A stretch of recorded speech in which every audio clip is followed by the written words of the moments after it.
Bonsoir, ici la Nation debout. Je vais être interrogée par un jeune journaliste très jeune qui commence juste sa carrière. Jeune homme, à vous. Pourquoi voulez-vous devenir présidente de la République? Parce qu'il est minuit moins une et que tout le monde regarde ailleurs. Notre pays vacille, notre planète se réchauffe, nos enfants s'angoissent et nos responsables politiques débattent de leur image en plateau.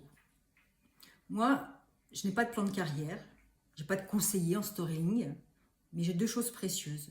Une lucidité sans filtre et la certitude que la France peut tenir debout si elle retrouve du sens, du courage et un cap clair. Je ne me présente pas pour durer, je me présente pour alerter, pour agir et préparer l'avenir. Je ne vais pas plaire à tout le monde, je n'ai jamais su faire ça. Mais pour dire ce qui doit être dit, faire ce qui doit être fait et poser les fondations pour ceux qui viendront après nous, je n'ai pas toutes les réponses, mais je sais nommer les problèmes, écouter le réel et refuser l'hypocrisie. C'est déjà pas si mal, non? Êtes-vous favorable à une hausse de salaire et si oui, comment la financer? Je propose de supprimer progressivement la prime d'activité et de transférer cette charge vers les employeurs, en réduisant en contrepartie une partie de leur cotisation patronale. Cela permet d'augmenter les salaires sans alourdir le coût total du travail ni affaiblir notre système de protection sociale. Concrètement, au lieu de recevoir un complément de l'État, le salarié percevra un salaire plus élevé directement sur sa fiche de paye.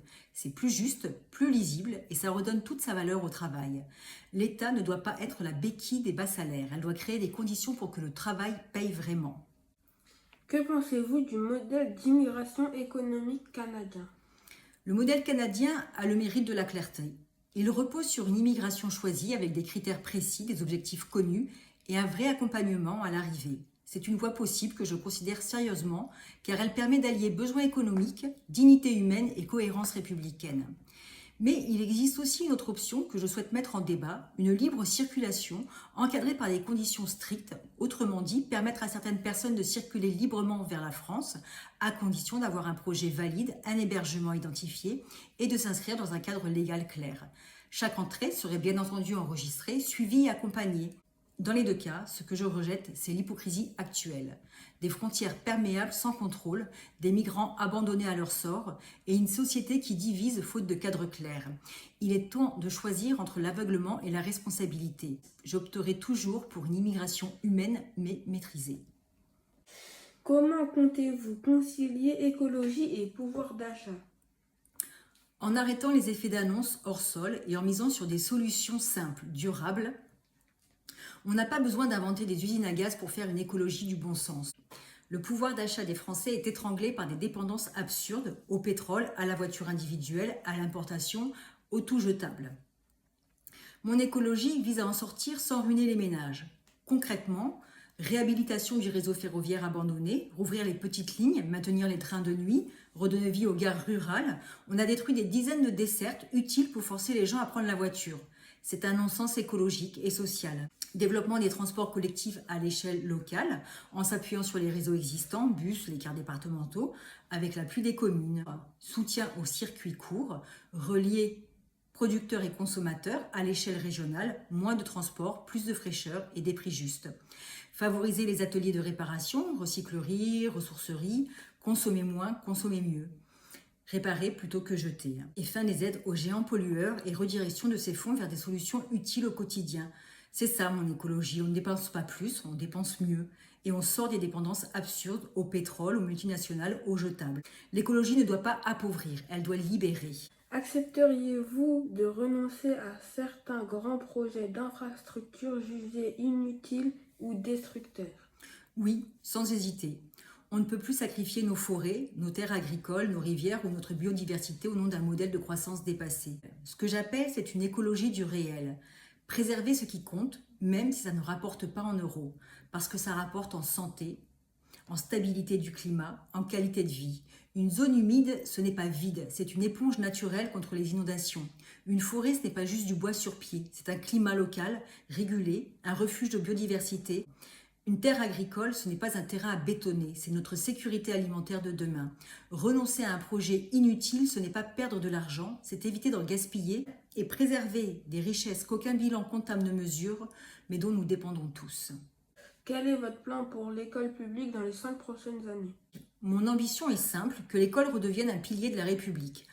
Un lieu où l'on apprend, où l'on s'élève et où l'on se construit. Aujourd'hui, l'école ne donne plus de cap. Elle fatigue les enseignants, désoriente les élèves et laisse trop de jeunes sans boussole. Il faut tout reprendre dans le bon ordre, âge par âge. À l'école primaire, on apprend les fondations. Lire, écrire, compter, sans compromis. Quand on sort du CM2, on doit maîtriser ses savoirs fondamentaux. Mais ce n'est pas tout. Je pense que l'école primaire permet aussi parfois de repérer les premiers talents, les facilités, les aptitudes particulières, pas pour trier, mais pour mieux accompagner. Un enfant qui se sent reconnu progresse. On valorisera aussi les savoir-faire manuels, artistiques et sportifs. Au collège, on apprend à penser, c'est l'âge où l'esprit critique émerge, où les adolescents se cherchent. L'école peut aider à se poser des questions, à discuter, à débattre sans violence, à s'ouvrir au monde. On peut remettre en place de vrais temps de discussion encadrés, on renforce l'éducation civique, on rétablit la discipline là où elle a disparu et on fera du lien social un objectif éducatif. On multiplie les sorties pédagogiques, les visites de musées, les lieux de mémoire pour relier les savoirs à la réalité. Au lycée, on s'élève. Le lycée peut être un lieu d'émancipation intellectuelle, on y consolide les savoirs, on affine sa pensée, on découvre ses envies profondes. C'est là qu'on prépare son orientation. Pas en cochant des cases.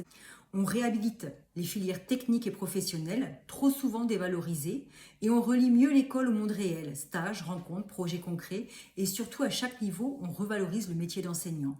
On restaure l'autorité bienveillante, on réduit la paperasse inutile, et on rendra à l'école son rôle majeur, former des esprits libres, capables de vivre debout dans un monde incertain. Que proposez-vous pour lutter contre le décrochage scolaire? Je propose un dispositif de parcours de réinsertion destiné aux jeunes en rupture scolaire, souvent en voie de délinquance, que l'école ne parvient plus à accrocher. Ce parcours serait alternatif à l'exclusion ou à l'abandon. Concrètement, il s'agit d'imposer à ces jeunes un séjour de rupture hors de leur environnement habituel, dans des lieux encadrés par des adultes solides. Éducateurs spécialisés, fermiers, artisans, guides de montagne, anciens militaires ou gendarmes à la retraite. Des gens du réel capables de transmettre des repères, des valeurs et un sens de l'effort. Le jeune y sera accueilli en petits groupes ou même seul pour éviter les effets de bande. Il peut participer à la vie quotidienne, travail manuel, responsabilité, horaires fixes, règles claires. C'est un sas éducatif exigeant mais profondément humain. L'objectif, remettre le jeune en mouvement, l'aider à reprendre confiance, à retrouver une utilité, un rythme, une estime de soi. Chaque parcours serait limité dans le temps, quelques semaines à quelques mois, suivi par un référent éducatif et un retour progressif vers un dispositif de formation ou d'accompagnement adapté. Il ne s'agit pas de faire peur ou de punir, il s'agit de responsabiliser, transmettre, poser des repères, de proposer une autre alternative et ne jamais abandonner. Pensez-vous que notre justice est encore indépendante? Non, et c'est un vrai problème pour une démocratie. Quand une justice est lente, surchargée, dépendante du pouvoir exécutif ou de pression extérieure, ce n'est plus un rempart, c'est un risque.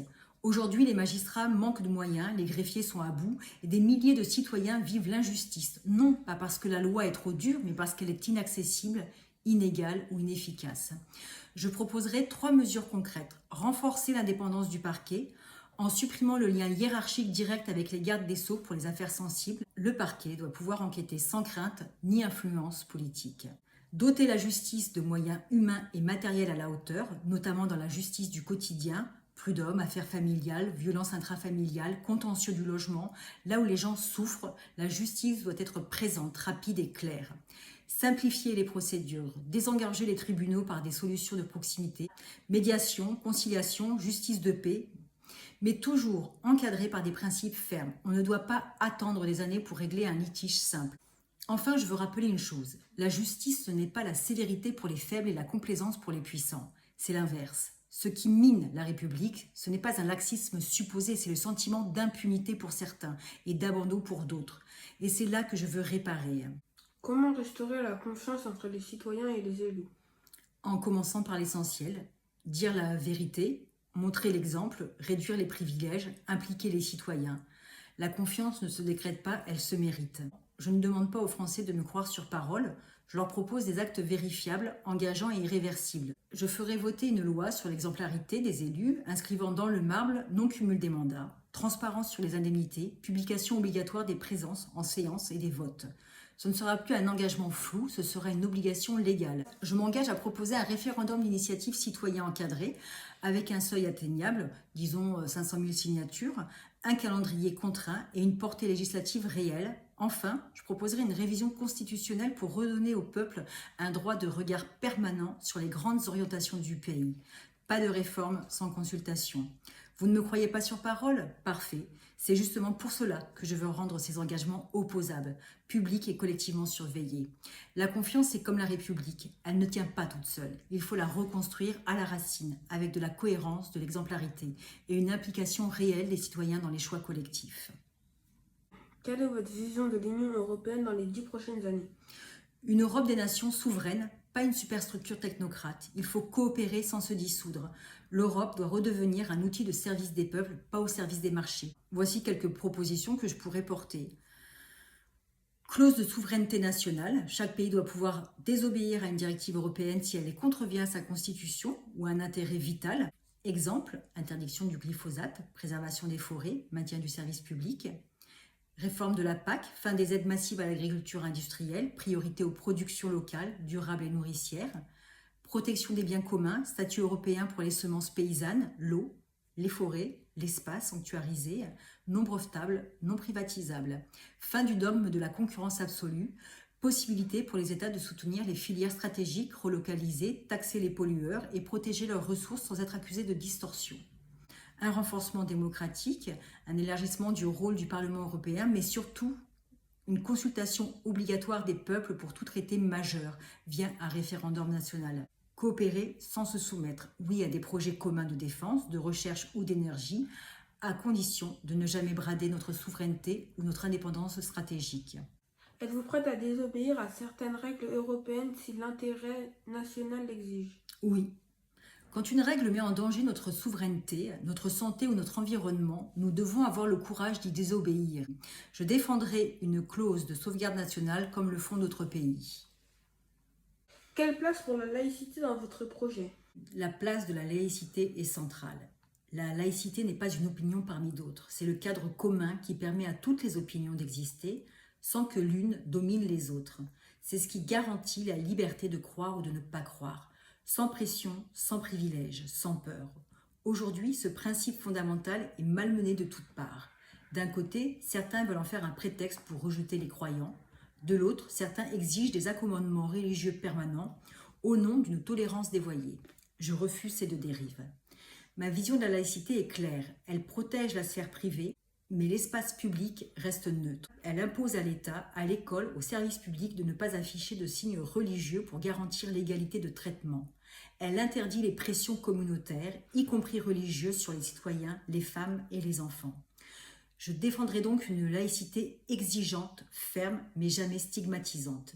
Il ne s'agit pas de désigner des boucs émissaires, mais de protéger chacun contre les emprises identitaires, contre les intégrismes, contre la fragmentation silencieuse de notre République.